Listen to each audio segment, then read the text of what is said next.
Hello friends, आइए जैसे हम बताए थे कि पिछले क्लास में हम यानी कि ध्वनि फिर चला था तरंग, तरंग पहले फिर चला था ध्वनि। उसके बाद बोले थे कि हम प्रकाश से स्टार्ट करेंगे, लेकिन बीच में एक छोटा सा चैप्टर छूट रहा था उष्मा, और ये भी इंपॉर्टेंट चैप्टर है।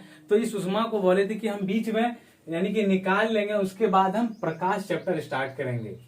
तो चलिए, यानी कि सारा इंपॉर्टेंट चैप्टर के साथ साथ हम आज स्टार्ट कर रहे हैं उष्मा यानी कि हीट। तो उष्मा क्या चीज है? सबसे पहली बात उठती है कि उष्मा क्या चीज है, यानी कि उष्मा क्या है। तो सबसे पहले जानना क्या है कि उष्मा क्या है। तो लिखा हुआ है क्या कि उष्मा उष्मा यह वह ऊर्जा है, यानी कि उष्मा क्या है? एक प्रकार का ऊर्जा ही है, जिसके कारण उष्मा का ऐसा मात्रा क्या हो जाता है? जूल हो जाता है। यानी कि उष्मा यह वह ऊर्जा है जो एक वस्तु से दूसरी वस्तु में तापांतर के कारण स्थानांतरण होती है। किसी वस्तु में निहित उष्मा उस वस्तु के द्रव्यमान पर निर्भर करती है।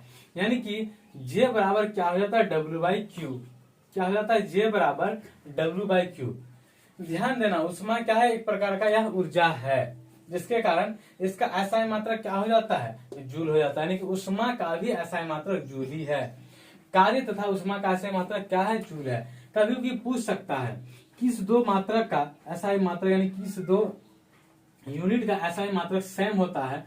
तो यह है कार्य तथा उष्मा, यानी कि इस दोनों का SI मात्रक सेम होता है। क्या होता है? जूल होता है। दोनों का SI मात्रक क्या होता है? जूल होता है। तो ध्यान रखना, यह वह ऊर्जा है जो एक वस्तु से दूसरी वस्तु में तापांतर के कारण स्थानांतरण होती है। किसी वस्तु में निहित उष्मा उस वस्तु के द्रव्यमान पर निर्भर करती है। तो क्या बन जाता है? कैपिटल J बराबर W/Q। कैपिटल J बराबर क्या हो जाता है? W/Q। यानी कि कैपिटल J का जो मान है, मान क्या है? 4.186 जूल। यानी कि कैपिटल J का क्या मान है? 4.186 जूल है। फिर चलते हैं, क्या अभी तुरंत बताएं कि उष्मा एक प्रकार का अगर ऊर्जा है तो ऊर्जा का SI मात्रक क्या होता है? जूल होता है। तो उसी तरह से उष्मा का SI मात्रक क्या हो जाएगा? जूल हो जाता है। तो उष्मा का भी SI मात्रक क्या होगा? जूल होगा। फिर चलता है कैलोरी। कैलोरी भी हम कह सकते हैं SI मात्रक, लेकिन ज्यादातर सब जगह मिलता है जूल। तो कैलोरी क्या है? कैलोरी क्या है? तो 1 ग्राम जल का ताप 1 डिग्री सेल्सियस बढ़ाने के लिए आवश्यक उष्मा की मात्रा को कैलोरी कहते हैं। यानी कि जब क्या लिखा हुआ है? 1 ग्राम जल का ताप, यानी कि 1 ग्राम जल का जब हम टेम्परेचर 1 डिग्री सेल्सियस बढ़ाने के लिए, यानी कि 1 डिग्री सेल्सियस बढ़ाने के लिए जो आवश्यक उष्मा यानी कि हीट का प्रयोग करते हैं, उसी को क्या कहते हैं? कैलोरी कहते हैं। फिर लिखा हुआ है 1 BTH, यानी कि ब्रिटिश थर्मल यूनिट। यानी कि एक ब्रिटिश थर्मल यूनिट बराबर कितना होता है? 252 कैलोरी। ध्यान देना है 1, यानी कि 1 BTH, यानी कि ब्रिटिश थर्मल यूनिट, यानी कि 1 ब्रिटिश थर्मल यूनिट बराबर होता है 252 कैलोरी। यानी कि एक ब्रिटिश थर्मल यूनिट बराबर होता है 252 कैलोरी। फिर एक कैलोरी बराबर 4.186 बराबर क्या होता है? जूल। यानी कि हम इसको कह सकते हैं एक, यानी कि एक कैलोरी, एक कैलोरी बराबर क्या होता है? 4.186 जूल, जो कि यहाँ लिखा हुआ कैपिटल J का मान। यानी कि कैपिटल J को हम क्या कह सकते हैं? 1 कैलोरी कह सकते हैं। फिर चलते हैं अंतरराष्ट्रीय कैलोरी। क्या है अंतरराष्ट्रीय कैलोरी?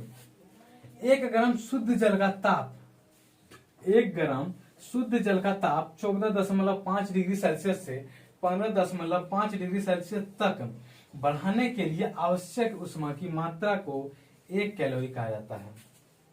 ध्यान देना, यहाँ अलग कैलोरी है, यहाँ अलग है, यहाँ है अंतरराष्ट्रीय कैलोरी, इंटरनेशनल। तो 1 ग्राम शुद्ध जल का ताप, यहाँ भी है 1 ग्राम जल का ताप, लेकिन यहाँ क्या है? 14.5 डिग्री सेल्सियस से 15.5 डिग्री सेल्सियस तक बढ़ाने के लिए आवश्यक उष्मा की मात्रा को 1 कैलोरी कहा जाता है। यहाँ क्या है कि 1 ग्राम जल का ताप 1 डिग्री सेल्सियस, सिर्फ 1 डिग्री सेल्सियस बढ़ाने के लिए जो उष्मा का आवश्यक उष्मा का उपयोग किया जाता है, उसी को कैलोरी कहा जाता था। लेकिन वही 1 ग्राम शुद्ध जल का ताप कितना? 14.5, यानी कि 14.5 डिग्री सेल्सियस से 15.5 डिग्री सेल्सियस तक बढ़ाने के लिए जो आवश्यक ऊष्मा की मात्रा को 1 कैलोरी कहा जाता है। तो दोनों में ध्यान रखना है, यहाँ सिर्फ 1 डिग्री सेल्सियस, यहाँ 14.5 डिग्री सेल्सियस से 15.5 डिग्री सेल्सियस तक। तो यहाँ हम पढ़े 1 ब्रिटिश थर्मल यूनिट। अब इसके बारे में हम जानेंगे। ब्रिटिश थर्मल यूनिट यानी कि 1 पौंड जल का ताप। क्या है? 1 पौंड जल का ताप यानी कि 1 डिग्री फ़ारेनहाइट। क्या है? फ़ारेनहाइट। एफ को डिनोट करते हैं फ़ारेनहाइट।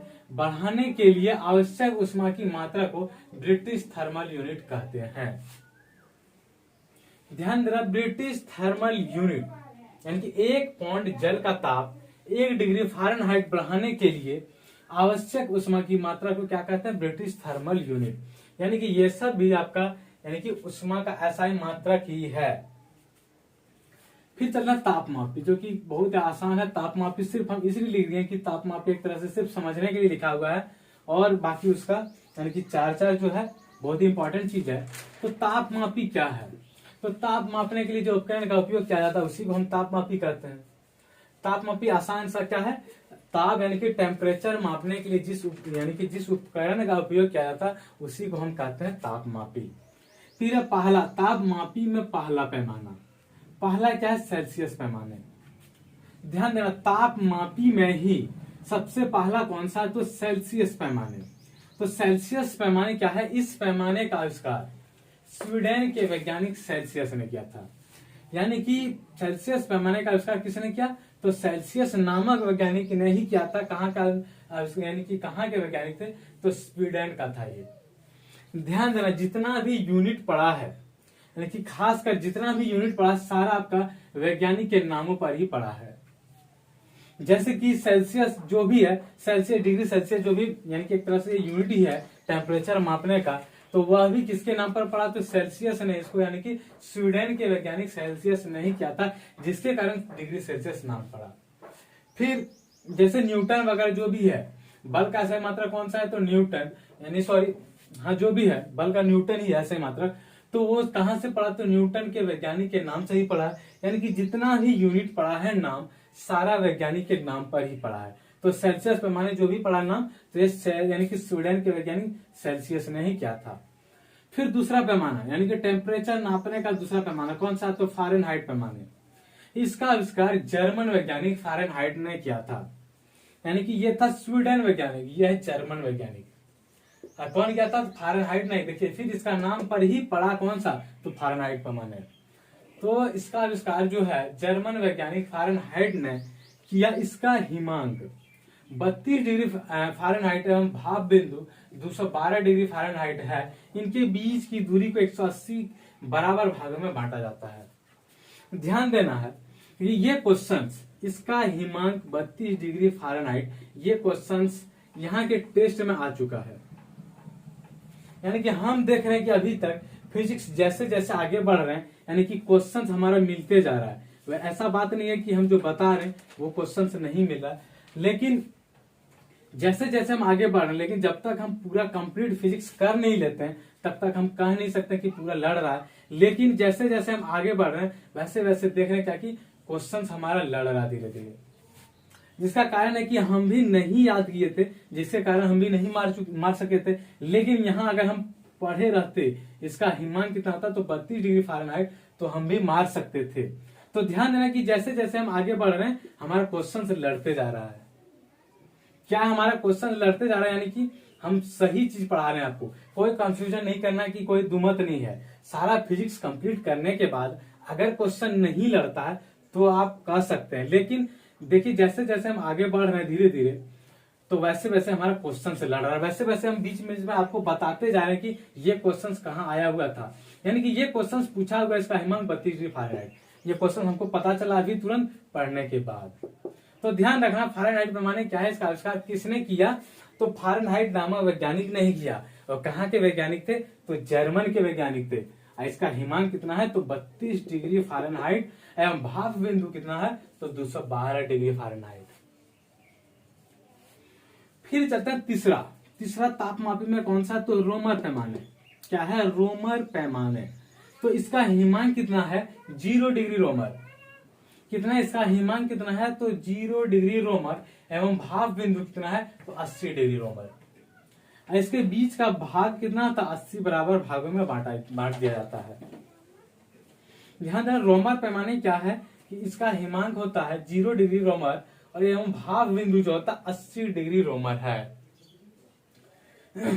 फिर चलते हैं केल्विन, चौथा क्या है, केल्विन, यानी कि तापमापी में चौथा केल्विन पैमाने क्या है, इसमें हिमांक 273 केल्विन एवं भाव बिंदु 373 केल्विन है। क्या है केल्विन पैमाने क्या है, इसमें हिमांक बिंदु कितना है, 273 केल्विन एवं भाव बिंदु क्या है, तो 373 केल्विन। याद रखने में बहुत आसान है, हिमांक बिंदु 273, भाव बिंदु 373 केल्विन। इन दोनों बिंदुओं के बीच की दूरी को 100 भागों में विभाजित किया जाता है। एकदम आराम से ध्यान रखना, हिमांक बिंदु फ़ारेनहाइट का 32 डिग्री फ़ारेनहाइट, भाव बिंदु 212 डिग्री फ़ारेनहाइट। रोमर बिंदु यानी कि रोमर क्या है, रोमर का हिमांक 0 डिग्री रोमर और भाव बिंदु है 80 डिग्री रोमर। केल्विन जो है हिमांक 273 केल्विन, भाव बिंदु 373 केल्विन। अब चलते हैं चारों पैमानों में संबंध, यानी कि ये 4 पैमाने में जो संबंध क्या है, यानी कि 4 पैमाने हम पढ़ा तापमापी में कौन कौन सा, तो सेल्सियस, फ़ारेनहाइट, रोमर पैमाने और केल्विन पैमाने। तो 4 में संबंध क्या क्या है, चारों पैमाने में संबंध। तो पहला संबंध क्या है, सेल्सियस माइनस 0/100, यानी कि डिग्री सेल्सियस माइनस 0/100 बराबर कितना आता है, फ़ारेनहाइट माइनस 32/180 बराबर रोमर माइनस 0/80 बराबर केल्विन माइनस 273/100। जो कि अभी तक आप 9th में ये चीज पढ़े होंगे, केल्विन पर क्वेश्चंस बनाए होंगे, या फिर जो भी 9th में भी पढ़ते होंगे तो वो बनाते होंगे कि ये क्वेश्चंस दिया रहता था कि केल्विन का मान दिया रहेगा और निकालना पड़ता था उसमें, यानी कि ये ज्यादा, यानी कि जैसे कि 625 दिया रहेगा माइनस, यानी कि ये आपका बड़ा रहेगा, 273 से बढ़ा दिया रहता था तो फटाक से घटा देते थे इसमें और उसका मान आपका निकल जाता था। तो चारों पैमानों में संबंध क्या है, डिग्री सेल्सियस माइनस 0/100 बराबर फ़ारेनहाइट 32/180 बराबर रोमर माइनस 80 बराबर केल्विन माइनस 273/100। फिर चलते हैं एक अंतिम आज का पॉइंट जो है, पहले सेल्सियस पैमाने को सेंटीग्रेड पैमाने कहा जाता था, यानी कि डिग्री सेल्सियस को पहले क्या कहा जाता था, सेंटीग्रेड पैमाने कहा जाता था। क्या है, पहले सेल्सियस पैमाने को सेंटीग्रेड पैमाने कहा जाता था। ध्यान देना है, सेल्सियस पैमाने को सेंटीग्रेड पैमाने कहा जाता था। तो ध्यान देना, आज का एकदम बहुत इंपॉर्टेंट पॉइंट है। देखिए जैसे कि यानी कि ब्रिटिश थर्मल यूनिट सब बहुत ज्यादा इंपॉर्टेंट है। ये तापमापी वाला तो एकदम इंपॉर्टेंट है, 4 चीज जो आया तो ध्यान रखना है। इसी तरह से हम इंपॉर्टेंट पॉइंट आप लोग के लिए लेते आएंगे और आप लोग को एक यानी कि गुजारिश करते हैं कि आपका कोई सजेशन हो तो आप कमेंट बॉक्स में जरूर कमेंट करें। फिर मिलेंगे अगले क्लास में, तब तक के लिए थैंक यू।